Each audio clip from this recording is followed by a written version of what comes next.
결국 결론은 이 구역은 새 아파트가 된다라는 겁니다. 아, 이거 안 되잖아. 직접 눈으로 보셔야지 성이 풀리시는 것처럼 그런 분들이 많이 쌓이면 쌓일수록 야, 결국 안 되잖아.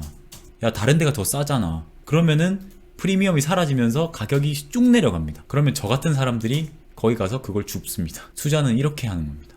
라고 저는 생각하거든요. 저는 여러분들이 이 네 가지를 하셨으면 좋겠습니다. 첫 번째, 월세 감소 시그널을 꼭 보셔야 됩니다. 아직까지 전세보다 월세가 싸다는 의견이 우세하지만 금리 인하에 대한 기대랑 그리고 대출금리 인하로 전세로의 전환이 기대되고 있습니다. 이제 앞서 봤던 그래프에서 우리가 가장 이상적으로 생각해야 할 그래프는 강남구입니다. 월세 물량이 전세로 전환되고 전세 물량이 감소하기 시작하는 걸 얘기하는 겁니다. 그래서 결국에는 월세도 쭉 내려가고 전세도 쭉 내려가는 그래프이겠죠. 그런데 아까 보셨던 것처럼 전세 물량은 내려가는데 월세 물량이 쌓여가는 구가 있었습니다. 그런 것처럼 월세 물량에서 전세 물량으로 이미 많이 넘어가는 구도 있다. 하지만 거기서 월세 물량까지 내려가야 된다. 그러면은 그 시그널을 포착한 다음에 다음 스텝을 준비하는 게 좋을 것 같습니다. 두 번째가 전세 물량과 거래 가격입니다. 전세 물량이 씨가 마른다는 뉴스가 등장하고 있는데 실제로 확인하면 아직 전세는 많습니다. 그리고 7월에는 역전세로 나올 물건도 있을 거라고 생각을 하고 있습니다. 거기다가 규제가 풀려서 매매 물량이 전세 물량으로 전환된다면 전세가는 생각보다 쉽게 안 떨어질 겁니다.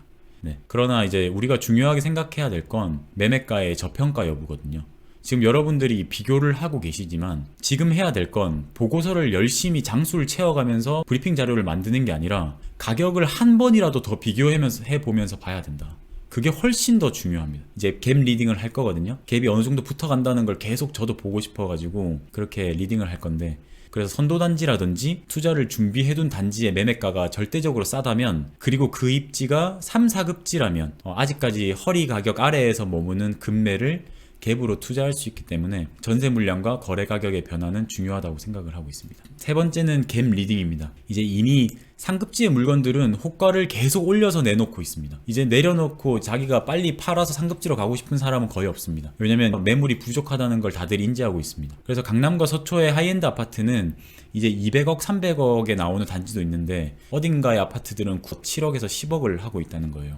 그래서 그중 중하급지의 단지들은 전세가가 밀어올리고 시장이 살아날 때까지 머물러 있을 것 같습니다. 최근에 트래킹해 보니까 이제는 4, 5급지에 있는 그 아파트들도 호가를 계속 올려놓은 상태입니다. 이제 모두가 매물이 부족하다는 걸 인지했다는 겁니다. 그래서 갭 리딩이 필요합니다. 갭을 계속 보셔야 됩니다. 지금은 월세가 전세로 전환되고 이제 전세 물량이 급감하면서 전세 가격에 변화가 생기는 걸 캐치해야 된다는 거예요. 그리고 우리가 왜 이렇게 해야 되는지 이제 마지막 스텝에서 설명을 해드리겠습니다. 많은 부분에서 강의를 들으셨을 거고 투자를 해보셨을 거고 지금처럼 분석을 해보셨을 거예요. 그런데 모두가 배웠던 대로 비교 평가가 가능하고 시세 트래킹을 주구장창 하면 돼요. 그런데 그걸 언제까지 해야 되는지, 왜 이렇게 해야 되는지 모르면은 사람들이 지루해하는 겁니다. 그래서 앞에 그렇게 지루한 설명들을 제가 세 가지를 했던 거고요. 모두가 이 과정으로 좋은 물건을 캐치하고 투자에 들어간다는 걸 알았을 겁니다. 그런데 우리가 가질 수 있는 물건은 한정되어 있고 그 가격 또한 제한되어 있잖아요. 그래서 메타인지를 해야 된다고 생각을 했어요. 우리가 어떤 가격의 단지에 투자할지, 얼마의 갭일 때 들어갈지, 그리고 그 돈은 언제 모일지를 정해놔야 됩니다. 그리고 그 금액을 모으기 위해서 노력을 해야 돼요. 그리고 지금 가지고 있는 상품성이 떨어지는 물건을 매도하든지 투잡을 뛰든지 해서라도 계속 종잣돈을 모아야 된다고 생각을 합니다. 그리고 이게 왜 중요하냐면 그렇게 해서 모두가 투자를 시작하기 전에 선점을 해야 되는 게 핵심입니다. 제가 투자에서 왜 이 선점이 중요하다고 생각을 했냐면 제가 이 분석을 시작한 건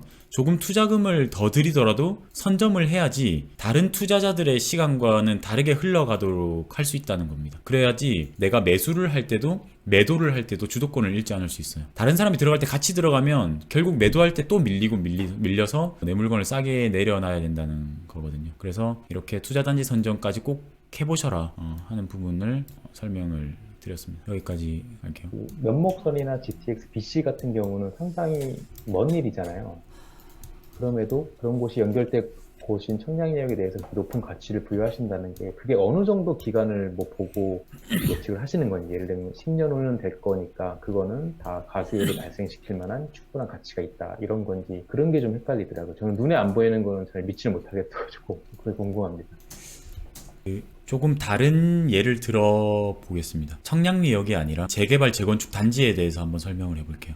실거주자들에게 가장 중요한 건 내가 재건축, 재개발되는 단지에 사는 겁니다. 그러면은 그 단지는 완성되어야 됩니다. 이게 제가 지금 말씀하시는 예시예요. 이 단지가 완성될 때까지 얼마나 걸리지? 그때까지 내가 얼마나 기다려야 되지? 그러면 나는 지금 3억을 넣었으니까 이 아파트가 15억이 되려면 20년을 기다려야 되는 거 아니야?가 실거주자가 재건축과 재개발을 바라봤을 때의 시점입니다. 근데 전 투자자잖아요. 투자자는 재개발, 재건축을 다른 시점으로 봅니다. 저는 전문가는 아니지만 예를 들면 이렇습니다. 조합 설립 인가가 되기 전에 그 구역이 선정이 됩니다. 그 구역이 선정이 되면은 사람들이 기대를 하고 이 아파트는, 이 주택은 이런 가격을 받게 될 아파트야 하고 가격에 프리미엄을 붙여서 팝니다. 그러다가 조합 설립 인가가 됩니다. 그러고 사업 시행 인가 전까지 단타를 치고 파시는 분들도 계시고 그걸 끝까지 가져가시는 분들도 계십니다. 그런데 중요한 건 이 사업이 오래 가면 갈수록 당연히 호가는 올라갔다가 내려갔다가 하겠지만 결국 결론은 이 구역은 새 아파트가 된다라는 겁니다. 면목선과 동북선 그리고 GTX는 정부에서 추진하고 있는 교통 정책이기 때문에 오래 걸리더라도 될 수 있다. 그렇기 때문에 가격이 호재를 먹고 올라가다가 이거 안 되잖아. 직접 눈으로 보셔야지 성이 풀리시는 것처럼 그런 분들이 많이 쌓이면 쌓일수록 결국 안 되잖아. 다른 데가 더 싸잖아. 그러면은 프리미엄이 사라지면서 가격이 쭉 내려갑니다. 그러면 저 같은 사람들이 거기 가서 그걸 줍습니다. 투자는 이렇게 하는 겁니다. 라고 저는 생각하거든요. 그 호재는 끝까지 붙어가는 겁니다. 청량리는 확정적인 호재가 너무 많습니다. 그게 제가 성북구보다 동대문구를 조금 더 상급지로 보는 이유기도 합니다. 동대문구 전체가 성북구 전체보다 좋다는 아닙니다. 당연히 기름 뉴타운은 너무 좋죠. 하지만 청량리역은 제가 생각하는 기름 뉴타운의 힘보다 더 강하다고 생각을 하거든요. 그래서 완성되지 않더라도 투자자로서 저는 그 단지나 그 매물이나 그 구역이 다시 프리미엄이 사라지고 사람들의 기대가 사라질 때 돈을 가지고 있다가 들어갈 수 있어야 된다. 그게 가장 싸게. 그럼 이게 뭘 의미하느냐 하면 돈을 가지고 있는 사람이 여유가 있다. 그가 결국 시간을 가지고 있기 때문에 급하게 투자하지 않아도 된다. 지금 굳이 L65를 안 사도 된다. 지금 크래시티를 굳이 안 사도 된다. 더 내려갈 때까지 기다려도 나는 돈이 있다. 그래서 종잣돈이 중요하다고 생각을 해요. 그래서 시간이 중요하고요. 그래서 일찍 시작하라고 얘기하는 것 같습니다.